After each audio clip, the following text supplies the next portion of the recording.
രക്ഷയുടെ പാതയിൽ. ഈശോ മിശിഹായ്ക്ക് സ്തുതിയായിരിക്കട്ടെ. എല്ലാവർക്കും സുഖമാണോ? ഇന്ന് എല്ലാവരുടെയും മുഖത്തേക്ക് നോക്കുമ്പോ നല്ല സന്തോഷം കാണുന്നുണ്ട്. ടീച്ചർ കഴിഞ്ഞ ക്ലാസ്സിൽ പറഞ്ഞിരുന്നു അല്ലേ, എപ്പോഴും സന്തോഷത്തോടെ ആയിരിക്കാനായിട്ട്. ഇന്ന് എല്ലാവരുടെയും മുഖത്ത് നല്ല സന്തോഷമാണ് കാണുന്നത്. ഇതുപോലെ എപ്പോഴും സന്തോഷത്തോടെ ആയിരിക്കണം. ടീച്ചർക്ക് നിങ്ങൾ സെൻഡ് ചെയ്ത ഹോംവർക്ക് എല്ലാം കിട്ടി. വളരെ മനോഹരമായിട്ടാണ് എല്ലാവരും ഹോംവർക്ക് ചെയ്യുന്നത്. ഇന്നത്തെ ക്ലാസ് നമുക്ക് പ്രാർത്ഥനയോട് കൂടി ആരംഭിച്ചാലോ? എല്ലാവരും എഴുന്നേറ്റ് നിന്നേ. കൈകൾ കൂപ്പി കണ്ണുകൾ അടച്ച് നമുക്ക് പരിശുദ്ധാത്മാവിനോട് പ്രാർത്ഥിക്കാം. പരിശുദ്ധാത്മാവേ, ഞങ്ങളിലേക്ക് എഴുന്നള്ളി വരണമേ, ഞങ്ങളെ നയിക്കണമേ, ഞങ്ങൾക്ക് അറിവ് പകർന്നു നൽകണമേ. നമ്മെ ഓരോരുത്തരെയും ദൈവകരങ്ങളിൽ നമുക്ക് സമർപ്പിക്കാം. ഇനി ടീച്ചർക്കും കുട്ടികൾക്കും ഒരുമിച്ച് കുരിശ് വരച്ചാലോ? എന്റെ തമ്പുരാനെ, വിശുദ്ധ കുരിശിന്റെ അടയാളത്താൽ ഞങ്ങളുടെ ശത്രുക്കളിൽ നിന്ന് ഞങ്ങളെ രക്ഷിക്കാം. ഞങ്ങളുടെ തമ്പുരാനെ, പിതാവിന്റെയും പുത്രന്റെയും പരിശുദ്ധാത്മാവിന്റെയും നാമത്തിൽ ആമേൻ. ഇനി എല്ലാവരും വേഗം ഇരുന്നോ എല്ലാവരും? ഇന്ന് നമ്മള് പഠിക്കാനായിട്ട് പോകുന്നത് പാഠം 13 അപ്പം വർദ്ധിപ്പിക്കുന്ന ഈശോ എന്ന പാഠത്തിലെ തുടർച്ചയാണ്. കഴിഞ്ഞ ക്ലാസ്സിലെ കാര്യങ്ങള് എല്ലാവർക്കും ഓർമ്മയുണ്ടോ? എല്ലാവരും തലയാട്ടുന്നുണ്ട്. എല്ലാവർക്കും ഓർമ്മയുണ്ട് അല്ലേ? അങ്ങനെയാണെങ്കിലേ ടീച്ചറ് കുറച്ച് ചോദ്യങ്ങള് ചോദിക്കാനായിട്ട് പോവുകയാണ്. ഉറക്കെ ഉത്തരം പറയണം. നമ്മള് കഴിഞ്ഞ ക്ലാസ്സില് ഒരു ബാലനെ കണ്ടു അല്ലേ? നിങ്ങളുടെയൊക്കെ പ്രായത്തിലുള്ള ഒരു ബാലൻ. ആ ബാലന്റെ കയ്യില് എത്ര അപ്പവും എത്ര മീനുമാണ് ഉണ്ടായിരുന്നത്? എല്ലാവരും കൈകൊണ്ട് കാണിക്കുന്നുണ്ടല്ലോ. എത്രയാണ്? 5 അപ്പവും 2 മീനുമാണ് ഉണ്ടായിരുന്നത്. എത്ര കുട്ട നിറയെ അപ്പ കഷ്ണങ്ങളാണ് ബാക്കി വന്നത്? 12 കുട്ട അല്ലേ? 12 കുട്ട നിറയെ അപ്പ കഷ്ണങ്ങൾ ബാക്കി വന്നു. എത്ര പേരാണ് അവിടെ ഉണ്ടായിരുന്നത്? എല്ലാവരും കൈകൊണ്ട് കാണിക്കുന്നുണ്ട്. 5000-ൽ അധികം ആളുകളാണ് ഉണ്ടായിരുന്നത്. എല്ലാവരും നല്ലവണ്ണം പഠിച്ചിട്ടുണ്ടല്ലോ. ഇന്ന് നമ്മള് പഠിക്കാനായിട്ട് പോകുന്നത് വിശുദ്ധ കുർബാനയെ കുറിച്ചിട്ടാണ്. എല്ലാവരും പള്ളിയിൽ പോകാറില്ലേ? പള്ളിയില് വിശുദ്ധ കുർബാനയ്ക്ക് കൂടാറില്ലേ? ഉണ്ടല്ലേ. വിശുദ്ധ കുർബാനയില് ആ സമയത്ത് പപ്പയും മമ്മിയും ചേട്ടനും ചേച്ചിയും കൈകളില് അല്ലെങ്കിൽ നാവില് അപ്പം സ്വീകരിക്കുന്നത് കണ്ടിട്ടില്ലേ? ഈ അപ്പത്തിന്റെ രൂപത്തില് ആയിരിക്കുന്നത് ആരാണെന്നറിയോ? ഈശോയാണ് അപ്പത്തിന്റെ രൂപത്തിൽ എഴുന്നള്ളിയിരിക്കുന്നത്. അവര് ഈശോയെയാണ് ഹൃദയത്തിൽ സ്വീകരിക്കുന്നത്. അപ്പം എങ്ങനെയാണ് ഉണ്ടാക്കുന്നത് എന്നറിയോ? ഗോതമ്പ് മാവ് ഉപയോഗിച്ചിട്ടാണ് ഈ ഒരു അപ്പം ഉണ്ടാക്കുന്നത്. ആ സമയത്ത് ഇതൊരു സാധാരണ അപ്പമാണ്. എന്നാൽ ഈ അപ്പത്തിന് പ്രാധാന്യം എപ്പോഴാണ് വരുന്നത് എന്നറിയോ? പള്ളിയിൽ അച്ഛൻ വിശുദ്ധ കുർബാനയുടെ സമയത്ത് ഈ അപ്പം എടുത്ത് സ്വർഗത്തിലേക്ക് ഉയർത്തി കണ്ണുകളും ഉയർത്തി പ്രാർത്ഥിച്ച് ഇതെന്റെ ശരീരമാകുന്നു എന്ന് പറയുമ്പോൾ ഈശോയുടെ ശരീരമായിട്ട് ഈ അപ്പം മാറുകയാണ് ചെയ്യുന്നത്. അങ്ങനെ അപ്പത്തിന്റെ രൂപത്തില് ആയിരിക്കുന്നത് ആരാണ്? ഈശോയാണ് അപ്പത്തിന്റെ രൂപത്തിൽ ആയിരിക്കുന്നത്. നമ്മുടെ ശരീരത്തിന് ഭക്ഷണം, വായു, വെള്ളം ഇതെല്ലാം ആവശ്യമാണ്. എന്നാലാണ് നമുക്ക് ആരോഗ്യം ഉണ്ടാവുക.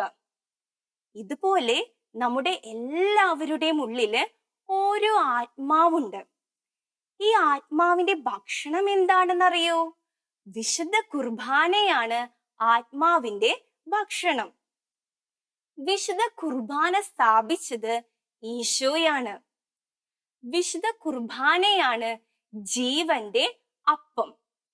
നമ്മുടെ ആത്മാവിന്റെ ഭക്ഷണമാണ് വിശുദ്ധ കുർബാന. കുറച്ചുകൂടി കഴിയുമ്പോ നിങ്ങളുടെ എല്ലാവരുടെയും ആദ്യ കുർബാന സ്വീകരണം നടക്കും. ഈ സമയത്താണ് നിങ്ങൾ ആദ്യമായി ഈശോയെ സ്വീകരിക്കുന്നത്.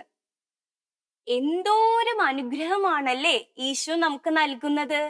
ഒത്തിരി അനുഗ്രഹങ്ങള് ഈശോ നമുക്ക് നൽകുന്നുണ്ട്. നിങ്ങള് അതിനെല്ലാം ഈശോയോട് നന്ദി പറയുന്നുണ്ടോ?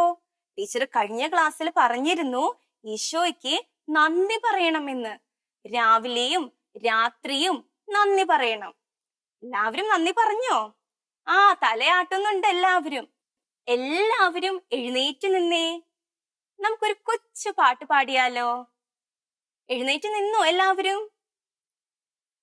യേശുവിന് നന്ദി ചൊല്ലിയോ, യേശുവിന് നന്ദി ചൊല്ലിയോ, രാവും പകലും കാത്തു നമ്മെ കൂടെ നിന്ന് വഴി നടത്തും യേശുവിന് നന്ദി ചൊല്ലിയോ. ലാലാ രാവും പകലും കാത്തു നമ്മെ കൂടെ നിന്ന് വഴി നടത്തും യേശുവിന് നന്ദി ചൊല്ലിയോ. യേശുവേ യേശുവേ നന്ദി നന്ദി യേശുവേ, കോടി കോടി നന്ദി യേശുവേ. യേശുവേ യേശുവേ നന്ദി നന്ദി യേശുവേ, കോടി കോടി നന്ദി യേശുവേ. യേശുവിന് നന്ദി ചൊല്ലിയോ. അപ്പനെയും അമ്മയെയും സ്വന്തം വീട് തന്നതിന് യേശുവിന് നന്ദി ചൊല്ലിയോ. ലാലാ അപ്പനെയും അമ്മയെയും സ്വന്തം വീട് തന്നതിന് യേശുവിന് നന്ദി ചൊല്ലിയോ. യേശുവേ യേശുവേ നന്ദി നന്ദി യേശുവേ, കോടി കോടി നന്ദി യേശുവേ. യേശുവേ യേശുവേ നന്ദി നന്ദി യേശുവേ, കോടി കോടി നന്ദി യേശുവേ. യേശുവിന് നന്ദി ചൊല്ലിയോ. എല്ലാവർക്കും പാട്ട് ഇഷ്ടമായോ? ഇനി ടീച്ചർ പറയാനായിട്ട് പോകുന്നത് വിശുദ്ധ കുർബാനയുടെ പ്രാധാന്യത്തെ കുറിച്ചുള്ള ഒരു കൊച്ചു കഥയാണ്. എല്ലാവരും ശ്രദ്ധിച്ച് കേൾക്കണം. റിമിനി എന്ന ഒരു സ്ഥലത്ത് ഒരു പള്ളിയില് ആന്റണി എന്നു പേരുള്ള ഒരു അച്ഛൻ ഉണ്ടായിരുന്നു. വളരെ നല്ലവണ്ണം പ്രസംഗിക്കുകയും പഠിപ്പിക്കുകയും അതുപോലെ തന്നെ എല്ലാവർക്കും പ്രിയങ്കരനുമായിരുന്നു ആന്റണി അച്ഛൻ. ഒരു ദിവസം ആന്റണി അച്ഛൻ വിശുദ്ധ കുർബാനയുടെ പ്രാധാന്യത്തെ കുറിച്ച് ജനങ്ങളോട് പഠിപ്പിച്ചുകൊണ്ടിരിക്കുകയായിരുന്നു. ഈ സമയം ഒരു യുവാവ് പെട്ടെന്ന് തന്നെ ആ ജനക്കൂട്ടത്തിന്റെ ഇടയിൽ നിന്ന് കടന്നു വന്ന് ആന്റണി അച്ഛനോട് പറഞ്ഞു, അപ്പത്തിന്റെ രൂപത്തിൽ ആയിരിക്കുന്നത് ഈശോയൊന്നുമല്ല, അതില് ഈശോയൊന്നും ഇല്ല, ആന്റണി അച്ഛൻ വെറുതെ പറയുന്നതാണ്. അങ്ങനെ ആന്റണി അച്ഛൻ പറഞ്ഞു, അപ്പത്തിന്റെ രൂപത്തിലായിരിക്കുന്നത് ഈശോ തന്നെയാണ്. അപ്പോ ഈ യുവാവ് പറഞ്ഞു, എനിക്ക് അതിനൊരു തെളിവ് വേണം. ആന്റണി അച്ഛൻ ചോദിച്ചു, എന്ത് തെളിവാണ് തനിക്ക് വേണ്ടത്? ഈ യുവാവ് പറഞ്ഞു, എന്റെ വീട്ടിൽ ഒരു കഴുതയുണ്ട്. ആ കഴുതയെ 3 ദിവസം ഞാൻ പട്ടിണിക്കിടും. അതിനുശേഷം ഞാൻ ഈ പള്ളിമുറ്റത്ത് കൊണ്ടുവന്ന് ഈ കഴുതയെ കെട്ടും. അതിന് പുല്ലും വൈക്കോലും വെള്ളവും ഞാൻ വെച്ചു കൊടുക്കും. ഈ സമയം ആന്റണി അച്ഛൻ വിശുദ്ധ കുർബാനയായിട്ട്, അതായത് ജീവന്റെ അപ്പമായ വിശുദ്ധ കുർബാനയുമായിട്ട് പള്ളിയിൽ നിന്ന് വരണം. ഈ കഴുത പുല്ലും വൈക്കോലും വെള്ളവുമാണോ തിന്നുക, അതോ അപ്പത്തിന്റെ രൂപത്തിലായിരിക്കുന്ന ഈശോയെയാണോ വണങ്ങുക എന്ന് നമുക്ക് നോക്കാം. ആന്റണി അച്ഛൻ പറഞ്ഞു, നിങ്ങൾ വെല്ലുവിളിച്ചിരിക്കുന്നത് എന്നെയല്ല, സ്വർഗസ്ഥനായ പിതാവിനെയാണ് നിങ്ങൾ വെല്ലുവിളിച്ചിരിക്കുന്നത്. അങ്ങനെ ആന്റണി അച്ഛൻ ഈ 3 ദിവസവും പ്രാർത്ഥിച്ച് ഉപവസിച്ച് ഒരുങ്ങി. ഈ യുവാവാകട്ടെ ആ കഴുതയെ പട്ടിണിക്കിട്ട് വിശന്ന് വലഞ്ഞ് പാവം കഴുത പട്ടിണിക്ക് കിടന്നു. അങ്ങനെ 3-ാം ദിവസം ഈ യുവാവ് ഈ കഴുതയും കൂട്ടി പള്ളിമുറ്റത്തേക്ക് വന്നു. പറഞ്ഞതുപോലെ തന്നെ വെള്ളവും പുല്ലും വൈക്കോലും വെച്ചു കൊടുത്തു. ഈ സമയം ആന്റണി അച്ഛൻ വിശുദ്ധ കുർബാനയുമായിട്ട് പള്ളിയിൽ നിന്ന് വരികയാണ്. വിശുദ്ധ കുർബാന എന്നത് എന്താണ്? ജീവന്റെ അപ്പം. ജീവന്റെ അപ്പമായ വിശുദ്ധ കുർബാനയുമായിട്ട് പള്ളിയിൽ നിന്ന് വരികയാണ്. നിങ്ങൾക്ക് എന്താണ് തോന്നുന്നത്? ആ കഴുത എന്തായിരിക്കും ചെയ്തിരിക്കുക? ഒന്ന് ആലോചിച്ചു നോക്കി. പാവം കഴുത അല്ലേ? വിശന്ന് വലഞ്ഞ കഴുത എന്തായിരിക്കും ചെയ്യുക? ഇനി ടീച്ചർ പറയട്ടെ എന്താണ് സംഭവിച്ചതെന്ന്. ഈ കഴുത പുല്ലും വൈക്കോലും വെള്ളവും ഒന്നുമല്ല കഴിച്ചത്. കഴുത വിശുദ്ധ കുർബാനയുടെ നേരെ തിരിഞ്ഞ് താണ് വണങ്ങി പിന്നീട് ഊർജ്ജസ്വലമായിട്ട് എഴുന്നേൽക്കുകയാണ് ചെയ്തത്. ഇത് കണ്ടപ്പോ ആ യുവാവിനും അവിടെ ചുറ്റും കൂടിയിരുന്ന എല്ലാവർക്കും വലിയ അതിശയമായി. ഇത് കണ്ടപ്പോ ആ യുവാവ് ആകെ മനസ്താപപ്പെട്ട് ആന്റണി അച്ഛനോട് മാപ്പ് ചോദിച്ചു. ഇതിൽ നിന്ന് എന്താണ് മനസ്സിലായത്? വിശുദ്ധ കുർബാന എന്നത് ജീവന്റെ അപ്പമാണ്. അതിൽ എഴുന്നള്ളിയിരിക്കുന്നത് ഈശോ തന്നെയാണ്. ഈശോയെ സ്തുതിച്ചുകൊണ്ട് നമുക്കൊരു പാട്ട് പാടിയാലോ? എല്ലാവരും എഴുന്നേറ്റ് നിന്നേ. ഇത്ര അധികം അത്ഭുതങ്ങളെല്ലാം പ്രവർത്തിച്ച ആ ഈശോയ്ക്ക് നന്ദി പറഞ്ഞ് സ്തുതിച്ചുകൊണ്ട് ഒരു കൊച്ചു പാട്ട് പാടാം. സ്തുതിച്ചു പാടിയിടാം, നമിച്ചു വാഴ്ത്തിയിടാം, പ്രപഞ്ചനാഥൻ തന്നെന്മയെന്നുമെന്നുമേ. എത്ര പാടിയാലും എത്ര ചൊല്ലിയാലും തീരില്ല തന്നെന്മകൾ.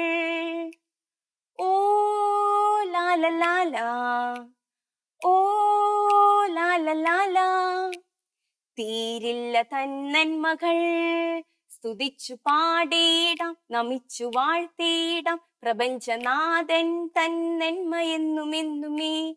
എത്ര പാടിയാലും എത്ര ചൊല്ലിയാലും തീരില്ല തന്നെന്മകൾ. ഓ ലാല ഓ ലാല തീരില്ല തന്നെന്മകൾ. എല്ലാവർക്കും ഇഷ്ടമായോ പാട്ട്? അങ്ങനെയാണെങ്കിൽ വേഗം ഇരുന്നേ.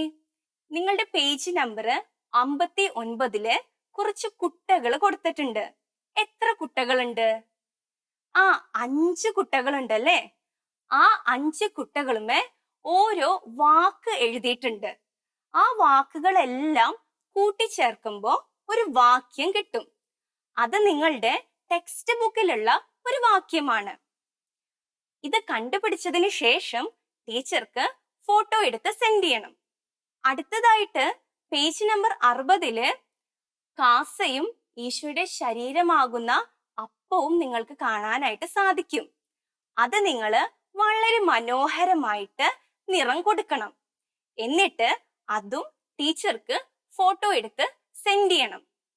ഇന്നത്തെ ക്ലാസ് നമുക്ക് അവസാനിപ്പിക്കാം. എല്ലാവരും എഴുന്നേറ്റ് നിന്നേ. എഴുന്നേറ്റ് നിന്നോ? നമുക്ക് കുരിശ് വരച്ചാലോ? എന്റെ തമ്പുരാനെ, വിശുദ്ധ കുരിശിന്റെ അടയാളത്താൽ ഞങ്ങളുടെ ശത്രുക്കളിൽ നിന്ന് ഞങ്ങളെ രക്ഷിക്കുക. ഞങ്ങളുടെ തമ്പുരാനെ, പിതാവിന്റെയും പുത്രന്റെയും പരിശുദ്ധാത്മാവിന്റെയും നാമത്തിൽ ആമേൻ. Thank you.